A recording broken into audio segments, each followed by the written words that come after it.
7. शुभानुपस्सी विहारन्तम इंद्रियेषु असंवतम। भोजन अमतंजु खराब और कम ऊर्जा वाला होता है। वह वे पश्यति मारो पवन वृक्ष व कमजोर। शुभानुपस्य विहंतम शुभ को देखते हुए घूमना, अर्थात सांसारिक सुख, खुशी, लाभ, आनंद, इंद्रिय संतुष्टि आदि।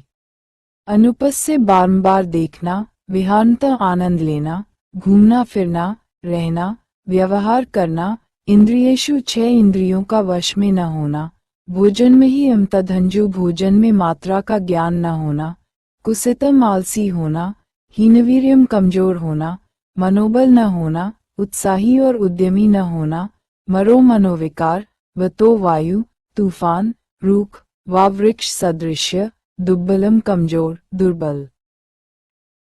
जो व्यक्ति विषय भोगों में सुख मानकर विहरता है, विषय रस को शुभ, अच्छा मानते हुए जीता है, इंद्रियों पर संयम नहीं रखता है, भोजन की उचित मात्रा नहीं जानता है, जो आलसी है, जो उद्यमहीन है, उसे मार, बुरी प्रवृत्तियां, मन के विकार उसी प्रकार गिराते हैं, रौंदते हैं जैसे हवा कमजोर वृक्ष को। जिस प्रकार तूफान दुर्बल वृक्ष को गिरा देता है, उसी प्रकार मारी उस मनुष्य को दबा देती है जो भोग विलास में लगा रहता है, जो अपनी इंद्रियों पर नियंत्रण नहीं रखता, असंयमी, आलसी तथा भोगी है।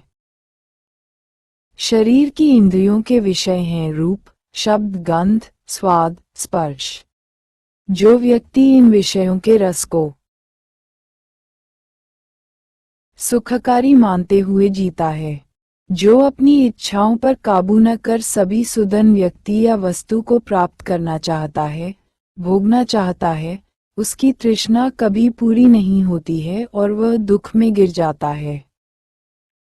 जो व्यक्ति हर समय सुंदर, रमणीय, अच्छा ही अच्छा देखता फिरता रहता है, इंद्रियों में संयम नहीं रखता, इच्छाओं पर नियंत्रण नहीं रखता और भौतिक सुविधाओं को भोगने में ही सुख समझता है, फिर उसकी इंद्रियां अपने आप बेकाबू हो जाती है, क्योंकि उसका मन चाहता है कि जीवन में जितना ज्यादा भोग सको भोग लो, कुछ छूट न जाए।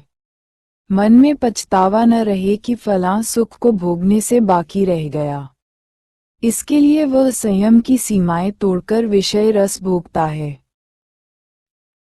जब व्यक्ति को विषय भोग सुखकारी, आकर्षक लगेंगे तब इंद्रियां भी चंचल होगी ही, उन पर काबू नहीं हो पाएगा।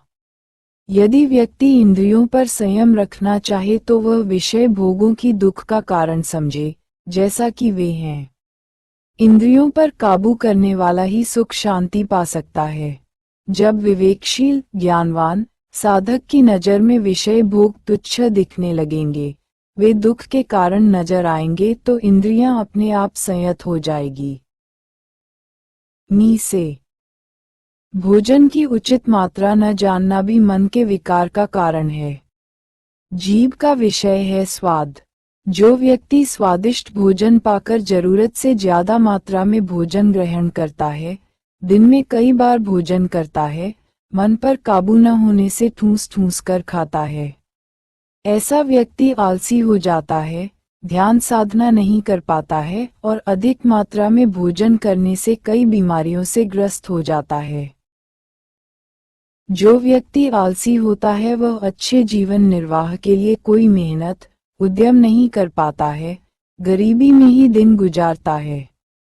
हीन वीर्य होने का अर्थ है मनोबल का न होना, उत्साह नहीं होना। ऐसा व्यक्ति न स्वयं का भला कर पाता है और न दूसरों का।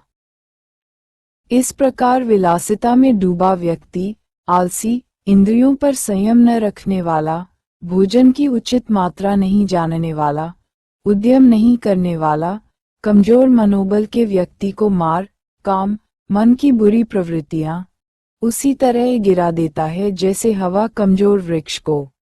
वैसे ही इन दुर्गुणों से ग्रस्त व्यक्ति को स्वयं के विकार ही गिराकर दुख के खड्डे में पटक देते हैं। ऐसा व्यक्ति अपनी कमजोरियों के कारण स्वयं ही गिर जाता है। मन काबू में हो तो बुरे विचार कुछ नहीं बिगाड़ सकते। आध्यात्मिक शक्ति अपराजय है। कमजोर लोग प्रलोभन के आगे झुक जाते हैं, लेकिन मजबूत नहीं।